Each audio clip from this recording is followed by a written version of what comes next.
Okay. Okay, so before starting the interview, I would like to give a formal introduction of myself. So I'm Madhav Raman, Mm-hmm. editor and a part of the Global Times teams, which is the only student newspaper to be registered with the Government of India.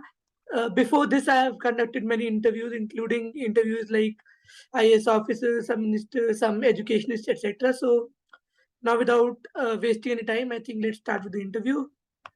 Right, ma'am. So, my first question to you is: amongst the many mainstream professions in India, why did you choose a career in actuary and specifically finance actuary? So, what inspired you to Hmm. take this profession?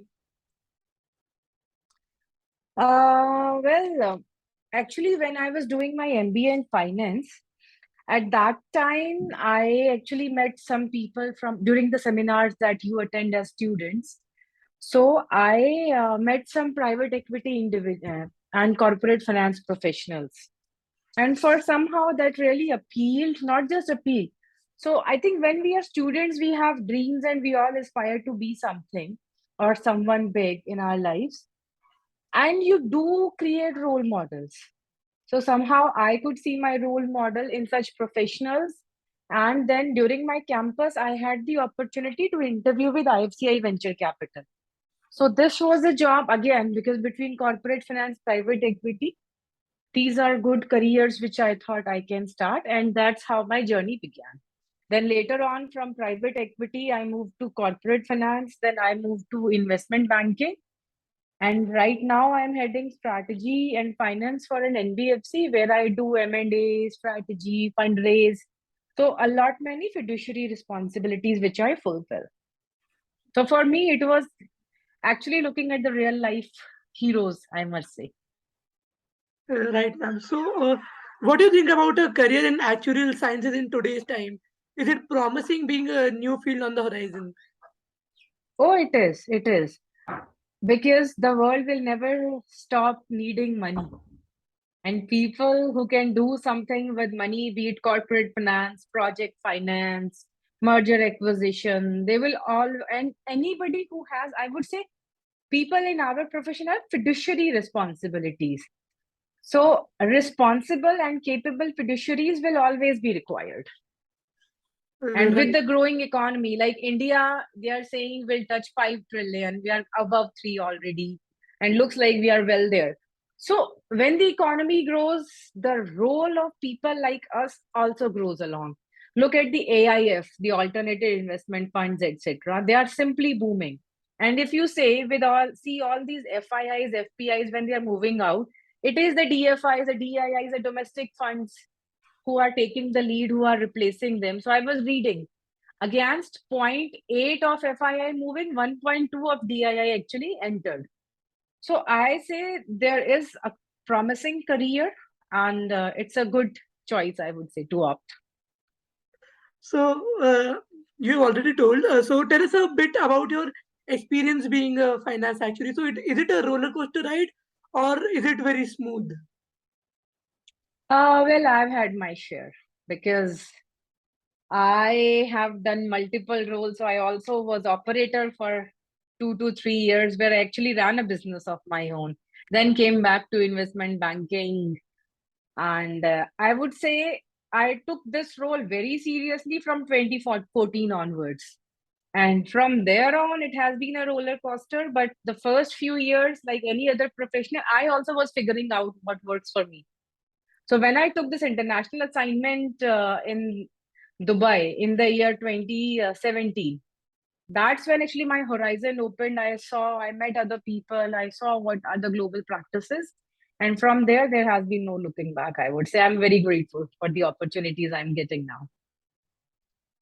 Right. So, I would like to inform that I am very much myself interested in the field of finance and one day aspire to be an investment banker. So, for that, I would like to ask what is the minimum training or the educational requirements that the industry requires?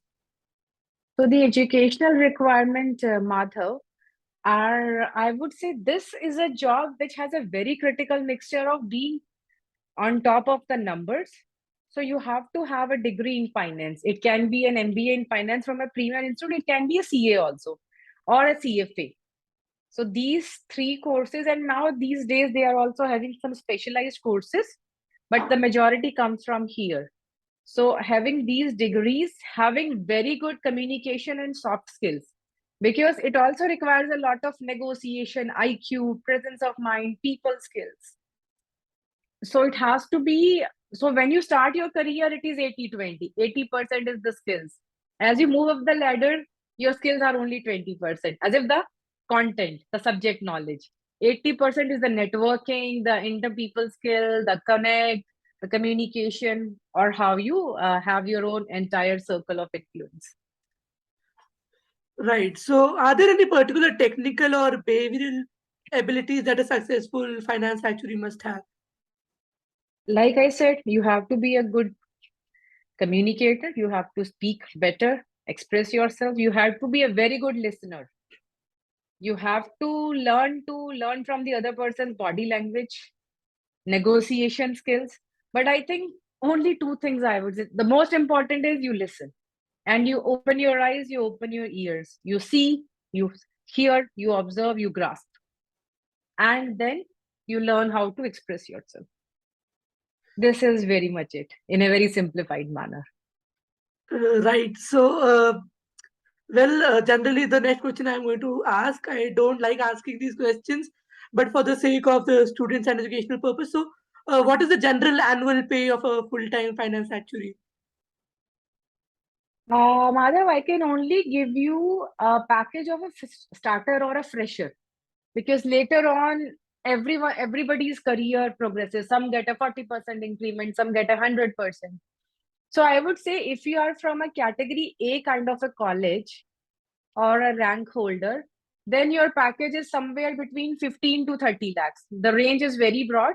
Median is around 20-22 lakhs, but it has to be good premium institutes like the IIMs. So even in IIMs, only the top 10% get those package of worth of crores.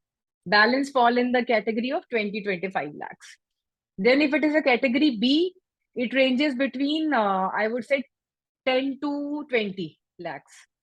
And then there are institutes which are below. So when we also recruit, we also have this categorization when we go for campus placements. I think that answers your question. Right. So, what are the standard working hours required by a profession? So, do you follow a particular schedule? I'm afraid not, because we deal with the global markets. And so there is, if you want a 9 to 5 job, this is not the career you should aspire to be in, because there are times when there are deadlines. When you're closing a transaction, you might be working 15, 16, 17 hours a day. And usually people don't work during weekends and holidays. But that said, every profession, every sector is different. I, for instance, am in financial services. So I am not having a New Year long weekend because 31st December quarter closing. Right. But yeah, if you are wanting very fixed hours, no travel, this is not the career you should look at. We travel, we work, we stretch when we have to, and then we have fun when we have to. So it's a work-life balance you have to, achieve. Yes. So, how can we make a career in actuarial sciences more appealing? It's already very appealing. Talk to anybody who's doing their MBA and they would want to be in investment banking, private equity, corporate finance. So whoever is doing a course in finance aspires to be here. But to make it more practical and have more people prepare for it, I think you should start with reading the business papers. I know it sounds very old school and cliche, but read the business papers, see the business channels, do some research, because I still feel in our school education, there is no financial planning, no financial education. And there are professionals who are very successful engineers, doctors, but they have no idea about financial planning. Right. So, what aspect of your profession do you find the most demanding as well as most rewarding? I think it's driving results. So every transaction, every deal, everything brings its own challenges. Some get scared by it, some get excited by it, and that's where the line between winners and losers appears. If you take those challenges in your stride, you become innovative, you think of ideas, how to overcome, you emerge as and that gives you a high adrenaline charge, I would say, riding those conflicts and troubles. Okay, so what options are there for finding work or earning a living in your particular field?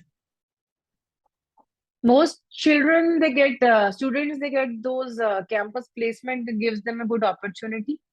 Otherwise, there are job portals, so you have to look at the top, I would say, mutual funds, private equity funds, venture capital funds, corporate finance roles in all the MNCs, all the institutions, etc. Or you can also look at job in a bank or an NBFC. This will give you an entry into the sector. Right. So, ma'am, after having worked in so many countries, do you think it is important for more of the young Indians to take up this career? Yeah, I think it is. And even now, if you look at countries like Singapore, Indians or Desis, as we call them, they are ruling it. The financial markets and particularly this financial actuarial sector is being ruled by, dominated by Indians by and large, because we Indians are hardworking and brainy. We are good at studies and we are willing to put in that extra effort, extra hours. So that's why you would find most funds, they are headed by a Gujarati or a South Indian. And I'm not stereotyping. I'm telling it's they have earned it through their hard work and dedication. Right. So, with time, there will be more competitors, and the AI will be a prominent part of business. So, what do you think would be the future of finance actuaries? In our sector, AI is an enabler. It is not someone who will replace us. It will help us because anyway, they are. It's not a very manpower intensive sector where we are. It's not like sending emails where AI can take over. So AI can only aid us, and with our extra efforts, we will always be ahead. Okay, right. So, at last, a fun question. So, if you were to go back in life and give an advice to yourself at the age of 16, what would it be? I would say because at 16, I wasn't sure what I want to do. I was a science student. So somehow I felt that, and maybe back at my time, we didn't have enough exposure or internet, or being a small town girl, I didn't have enough exposure, which these kids have. So my advice is to have fun and don't worry, it will all figure out. Right. Thank you so much for your time. It was a great Pleasure. interview. Thank you, Madhav. It was very nice talking. Likewise. Thank you, ma'am. Same here, Madhav. All the best. Thank you.